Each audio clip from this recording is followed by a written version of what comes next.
Oi, pessoal, eu sou a Isabelle. Se você curte relatos sobrenaturais, você está no lugar certo. Então já se inscreve no canal, ative as notificações e lembre-se de curtir o vídeo logo pelo início, pois ajuda muito a entregar para outras pessoas. E vem comigo explorar o sobrenatural.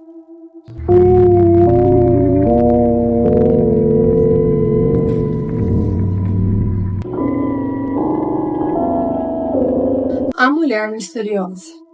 Isa, essa história é curiosa e assustadora. Aconteceu com um vizinho meu há algum tempo.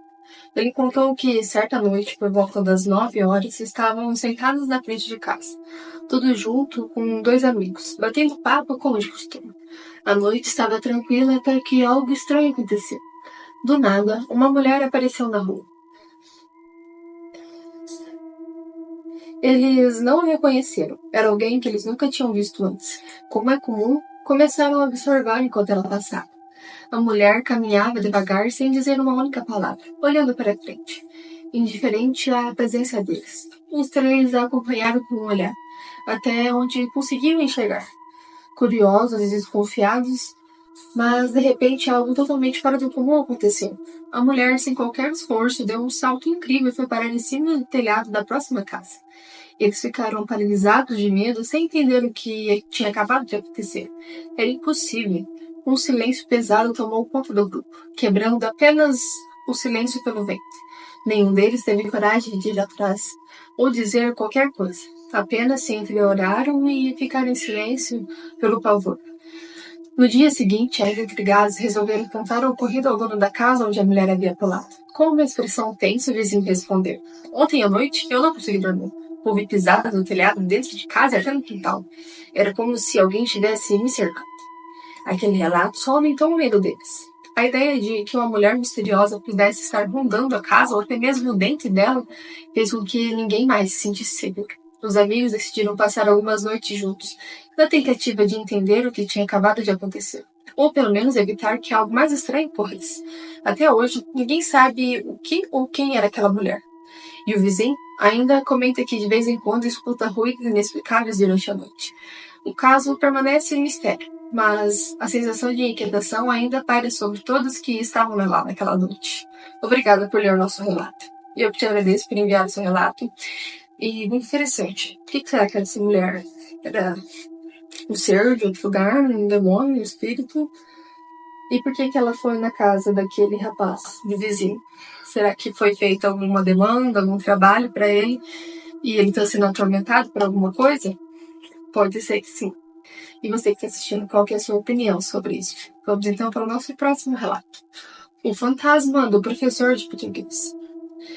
Por Bernardo Figueiredo. Nem todo mundo tem coragem de aceitar um emprego noturno em um cemitério, ainda mais como um único funcionário. Mas João Carlos não teve escolha.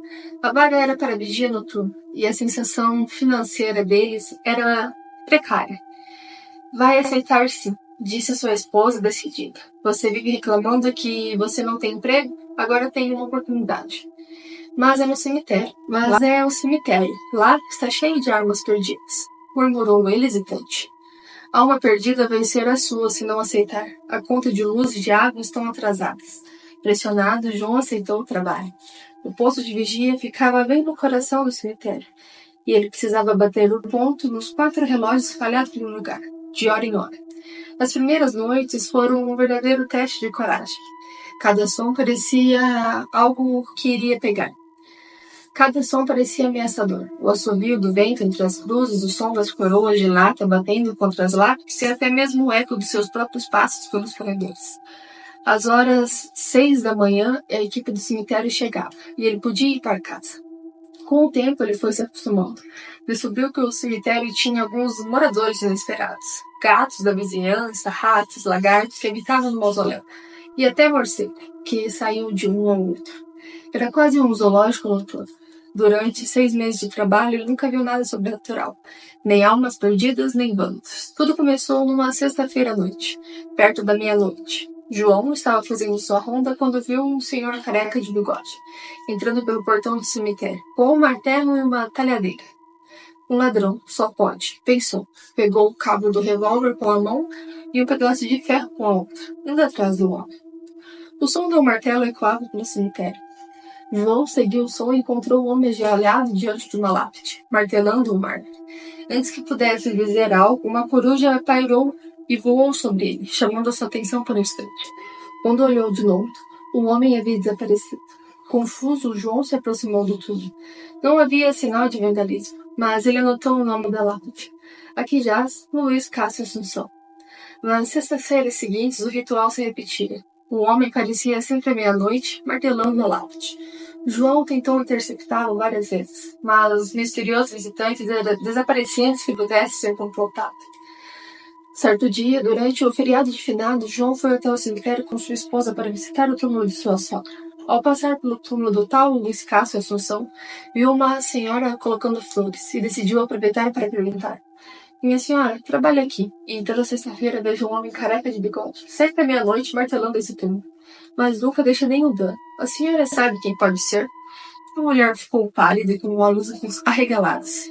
"Meu Deus!" exclamou ela. "Já era para ter resolvido isso. Meu marido era perfeccionista, sabe? Ele foi um professor de português e corrigia tudo e todos. Nunca deu nota máxima a nenhum aluno por causa de um simples erro de vírgula." "E o que isso tem a ver?" perguntou João intrigado. "O nome dele está errado na lápide", explicou ela apontando. "O certo é Luiz Cássio Assunção, com Z e 2 S. Ele morreu numa sexta-feira e, pelo visto, não descansa em paz por causa deste erro." Convencida de que o marido perfeccionista estava tentando corrigir o próprio epitáfio, a senhora mandou consertar a inscrição. E funcionou. Depois que a lápide foi corrigida, o misterioso visitante nunca mais apareceu. João conta a história como se fosse uma piada. Imagine só, nem além o professor de português conseguiu ignorar um erro. Ele ainda promete que tem outros casos para contar, vividos ao longo de seus 3 anos como vigia. Obrigada por ler o nosso relato, Luiz. Eu que te agradeço por enviar o seu relato e achei bem curioso, interessante e engraçado. Medonho? Medonho. Se eu estivesse lá, eu teria saído correndo e não ia ficar pra ver o que era. Mas, de certo modo, é engraçado. Coitado do professor de português, passou a vida inteira ali buscando a perfeição, né, para não ter erros nenhum. E depois que ele falece, a lápide dele fica lá errada, atormentando ele, não deixando ele descansar. Ainda bem que você viu, né, a mulher dele lá e conseguiu dar um descanso para ele, de certa forma. Mas é isso. Adorei seu relato e espero que você me envie os outros relatos. E vamos então para o nosso próximo relato de hoje. Um espírito vivo. Essa é a história da minha mãe, que me pediu por compartilhar. Era abril de 1942, em uma tarde. Meus avós decidiram que a minha mãe e minha tia tinham que começar a trabalhar, ir para a roça e colher feijão. No dia seguinte, às 5 horas da manhã, elas partiram, acompanhadas do irmão mais velho. Ao chegarem na roça, ele as deixou sozinha para passar o dia trabalhando. Sem perder tempo, começaram a tarefa, cada um em sua fileira de feijão. Por volta das 11h30, fizeram uma pausa para esquentar a marmita e almoçar. Depois comeram cada um e se deitou sob uma árvore para descansar. Minha tia perguntou para minha mãe se ela pretendia dormir também. Minha mãe respondeu que não, pois tinha medo de cobras. Então, minha tia disse que dormiria e pediu que ela ficasse de olho. Minha mãe ficou ali, distraída, observando os pássaros e de repente avistou minha tia caminhando devagar entre as fileiras de feijão. Estranhando, perguntou em um tom alto: "Ué, você não disse que ia dormir?" Minha tia olhou para ela, mas não respondeu nada, e continuou ali, caminhando entre os pés de feijão vagarosamente, até desaparecer. Nesse momento, minha mãe sentiu algo estranho e olhou de volta para a árvore, onde minha tia deveria estar descansando. E, para o seu terror, viu que ela ainda estava lá, deitada, dormindo na mesma posição de antes. O pânico tomou conta, e ela começou a chorar apavorada, enquanto olhava para as fileiras de feijão. Não havia mais ninguém. Logo depois, minha tia acordou sem entender a agitação da minha mãe. Disse que era hora de voltar à tarefa. Mas minha mãe, pálida e tremendo, disse que não queria mais ficar ali. Então voltaram para casa mais cedo. Minha tia concordou e as duas voltaram mais cedo. Quando chegaram em casa, meus avós estranharam e repetidamente perguntaram o que havia acontecido. Minha mãe explicou que não estava se sentindo bem e que precisava conversar com eles. No quarto, relatou o que tinha acontecido. Porém, meus avós não acreditaram e disseram que ela estava inventando desculpas para fugir do trabalho. À noite, todos jantaram em silêncio e foi dormir. Mas no meio da madrugada, minha mãe foi acordada por um som estranho, como um ronco alto e irregular. Logo, meus avós também despertaram e perceberam que o som vinha do quarto da minha tia.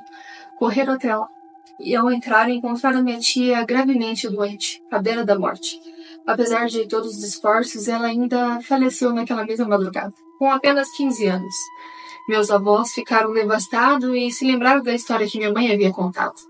Desde então, todos da minha família acreditam que o que minha mãe viu era o espírito da irmã antes mesmo de ela ter falecido.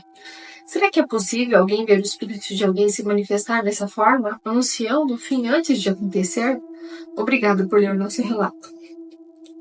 Eu acho que é possível. Bom, eu li um relato sobre isso ontem.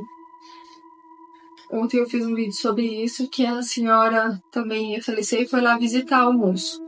O moço se assustou, mas ela estava viva ainda. Aí ela faleceu depois disso. Como se fosse ali uma despedida. Então eu acho que sim. Talvez ali na barreira entre os vivos e os mortos não tenham esse filtro, né, de já acabou ou vai morrer. Eu acho que é algo meio sem filtro. Que nem a gente vê no filme dos Insidious, não tem uma linha do tempo exata. Ali no sobrenatural acontece espalhados aleatoriamente os fatos. Mas que triste, meus sentimentos pela sua irmã. Mas eu acho que também não tinha muito o que ser feito, né? Se os seus pais tivessem acreditado, talvez ela mesmo assim teria partido. Pois é algo incomum, né? Se seus pais iam fazer, você viu sua irmã, mas sua irmã estava dormindo. Não é algo que você assemelhe ao falecimento. Mas é isso. Muito obrigada por enviar esse relato e vamos então para o nosso próximo relato de hoje. Meu tio apanhou da desgraça. Vou contar algo que aconteceu quando eu tinha cerca de 5 anos. É uma lembrança que voltou à minha mente por acaso. Hoje em dia parece que coisas sobrenaturais acontecem com menos frequência. Talvez porque não acreditamos tanto quanto antigamente. Naquela época, eu costumava ficar sozinha em casa. Minha mãe trabalhava durante o dia e às vezes saía durante a noite para passear um pouco. Um dia, eu estava sozinha em casa, à noite, com a porta trancada, quando algo assustador aconteceu. Morávamos em um barracão e meu tio vivia em um cômodo ao lado. Ele sempre teve uma vida desregrada, mas eu o amava muito. Naquela noite, de repente, eu ouvi o choro do meu tio, e ele gritava e implorava que algo parasse de bater nele, pois ele estava com muita dor. Com medo, mas também preocupada, fui até a porta do cômodo dele. Estava trancada. Me abaixei para olhar por debaixo da porta e vi no chão apanhando. Era como se estivesse lutando contra alguém, mas eu não conseguia ver ninguém. Só ouvia a voz de uma mulher falando com um tom ameaçador. Aterrorizada, comecei a esmurrar a porta e gritar por ele. Foi então que ouvi a voz da mulher dizer: "Manda ela se calar, ou eu vou até lá, vou bater nela também." Meu tio abriu a porta rapidamente e me pegou no colo. Me levou para a cama e me mandou cobrir a cabeça com um lençol. E disse com uma voz séria: "Não vá mais até minha porta, não importa o que você ouça."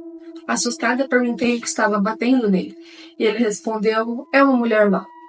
Então, ele voltou para o cômodo e pouco depois o som se começava. Eu o ouvia gritando e a mulher também o ameaçando cada vez mais. Depois disso, minha memória ficou meio confusa. Eu lembro apenas que, mais tarde, ele contou ao meu avô o que tinha acontecido. Disse que a mulher era DP, a desgraça, de modo que eu não vou falar o nome dela. Mas nunca explicou quem ou o que ela era. Essa foi uma das noites mais horríveis da minha vida. E até hoje nunca esqueço do que eu vi. Por mais brava que eu fique com algo ou alguém, jamais ouso mencionar o nome daquela mulher. Obrigada por ler o meu relato e jamais chame pela desgraça. Eu que te agradeço por enviar o seu relato e... Credo, gente. Mas ele falava muita coisa ruim, assim? Por isso que ela foi lá bater nele? Ou ninguém nunca explicou pra você essa história? Ficou por isso mesmo? Fiquei curiosa agora. Comenta aqui pra gente entender um pouco melhor, né? E vamos então para o nosso próximo e último relato de hoje. Quem levou meu filho? Essa é a minha primeira publicação aqui. Decidi compartilhar algo que me aconteceu há alguns anos. Talvez alguém possa me ajudar a entender o que foi aquilo. Na época, meu filho tinha entre 2 ou 3 anos. Costumávamos visitar uma fazenda, um lugar bem afastado, sem vizinhos por perto. Era por volta das 5h30 ou 6 horas. O som já estava começando a se pôr. Meu filho estava brincando no quintal com o meu ex-namorado da época. De repente, percebi que eu não via mais o meu filho. Estranhei e fui procurar. Quando eu olhei, ele já estava lá na estrada, de chão, que passava pela fazenda. Ele estava com um homem. O estranho tinha o mesmo porte físico do meu ex, estava de costas para mim. Então, no primeiro momento, achei que fosse ele. Fiquei observando na porta enquanto meu filho seguia o homem, caminhando tranquilamente pela estrada. Foi quando que vi meu ex-namorado gritar lá de dentro do galinheiro perguntando algo. Na mesma hora, ele saiu de lá e veio em minha direção. Meu coração gelou. Saí correndo atrás do meu filho. Quem era aquele homem que estava com meu filho? Desesperada, corri pela estrada. Ao chegar lá, meu filho já estava longe e sozinho. Não havia mais ninguém com ele. Absolutamente ninguém. Mesmo assim, ele parecia estar olhando para alguém, parado no meio da estrada, como se estivesse esperando. Chamei por ele e ele finalmente parou, olhando para frente como se ainda estivesse com uma pessoa. Corri rápido que pude e eu peguei em meus braços, sem olhar para trás. Até hoje, não sei o que era aquele homem, mas tenho certeza absoluta que não era algo deste mundo. Depois desse dia, meu filho começou a ter pavor de ficar na varanda à noite. Lá era tudo escuro, só havia energia dentro de casa. Sempre que tentávamos sair à noite, ele ficava nervoso, olhando para isso tudo como se esperasse ver por algo. Penso muito no que poderia ter acontecido se meu ex-namorado não tivesse gritado naquele momento. Será que aquela coisa teria levado meu filho? Até hoje não sei o que foi aquilo, mas nunca me esqueci. Será que alguém aqui já passou por algo parecido e poderia me ajudar a entender? Obrigada por ler o meu relato. Eu te agradeço por enviar o seu relato. E isso que você falou para mim lembra o Slenderman, que ele veio buscar a criança. E pode ser um espírito também pagante que vem para buscar o seu filho. Ainda bem que o seu ex gritou, porque senão ele teria levado seu filho. E depois desaparece, ninguém nunca mais acha e fica achando que é um caso humano, mas é sobrenatural, que se torna ainda mais difícil de se solucionar. Muito interessante. Gostei bastante do seu relato. Ainda bem que deu tudo certo. Você conseguiu buscar o seu filho.